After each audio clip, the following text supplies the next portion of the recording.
Salut la compagnie, c'est Jules Melon et aujourd'hui dans un procédé critique, mine de rien, Noël approche et qui dit fête de fin d'année dit parfois film d'animation Disney.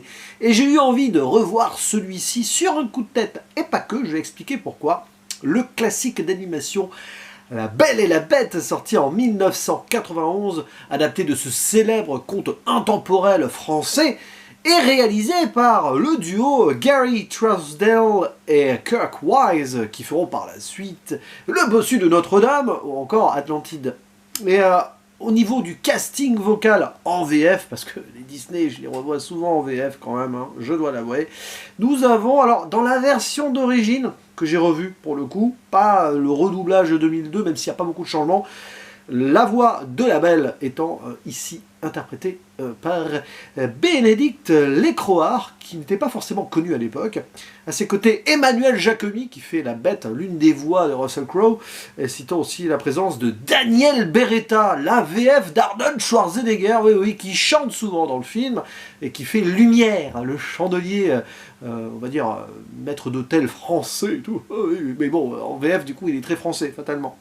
Voilà. Et pourquoi j'ai revu La Belle et la Bête, au fait? Parce que ça faisait longtemps, les souvenirs que j'avais dessus étaient plutôt lointains. Et récemment, en avant-première, j'ai pu découvrir Belle de Mamoru Hosoda. Vous savez, ce réalisateur japonais que j'apprécie beaucoup. Alors, je n'ai pas encore fait ma vidéo sur le film, mais j'en parlerai bientôt, hein.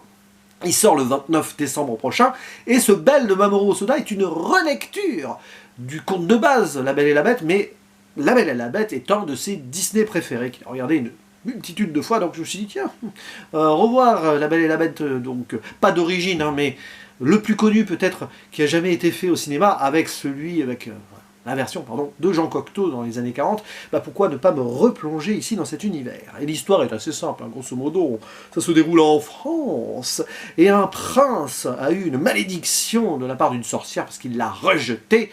Il a le cœur desséché, incapable d'aimer, donc pouf, elle l'a transformé en bête, et tous les membres de son château en divers ustensiles, et il ne pourra être sauvé, cet homme, enfin cette bête, ne pourra redevenir humaine que si elle est aimée, enfin qu'il aime et qu'elle soit aimée en retour par une dame, voilà, une princesse par exemple, et ça tombe bien, puisque dans le film, une potentielle princesse, mais qui est quand même une femme de village, assez, voilà, sans origine, etc., c'est un peu Cendrillon si vous voulez, qui vit seule avec son père inventeur, très indépendante, voilà, et bien elle va tomber sur la bête à un moment, et ainsi changer de vie comme elle le voulait dans une de ses chansons, et surtout aussi fuir un certain Gaston, le propriétaire de la taverne locale, un peu chasseur aussi, très méchant, très orgueilleux, qui veut à tout prix s'approprier Belle, alors qu'elle, elle ne veut pas de lui, et que c'est un petit peu la seule fille du village d'ailleurs qui ne veut pas de lui. C'est toujours comme ça, quand il y a quelqu'un de prétentieux et tout, il veut toujours ce qu'il ne peut pas avoir, hein, et il va forcer la chose même de façon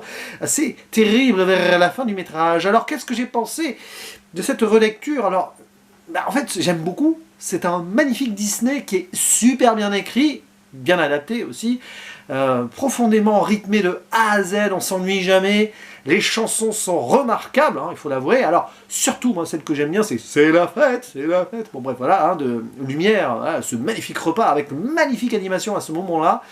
Non, c'est un Disney qui est très classique, clairement, avec une histoire de base qu'il est, mais qui fonctionne parfaitement bien, parce que tout cet engrenage narratif est parfaitement huilé, et on a des personnages qui sont bien écrits aussi.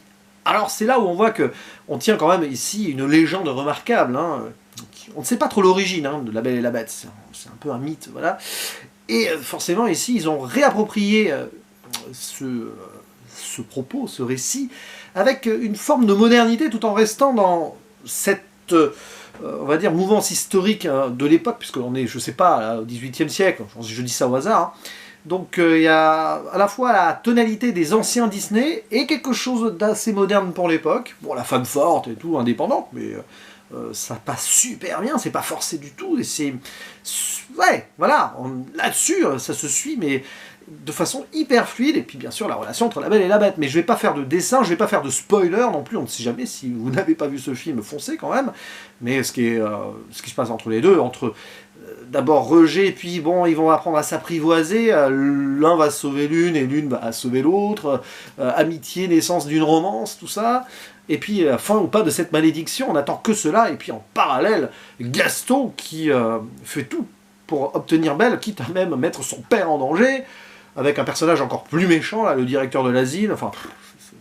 Et puis l'animation qui va très bien habiller tout ce qui se passe, avec l'aspect très sombre, notamment dans cette forêt, avec les loups, la grandeur extraordinaire de ce château mystérieux, avec ses miroirs brisés, ses peintures déchirées, et évidemment tous ces personnages qui parlent, la théière notamment, qui s'appelle Madame Samovar, je dis ça de tête, son fils avec la petite fêlure comme ça, voilà, des petits détails comme ça, et puis ils ont tous une importance ces personnages-là, notamment vers la fin de l'intrigue. Donc ça c'est bien, tout vous est présenté comme ça, l'invention du père aussi qui reviendra, donc c'est là où on voit que ce n'est pas paresseux, et que ça forme une histoire à la fois cohérente, merveilleuse et palpitante à suivre, voilà.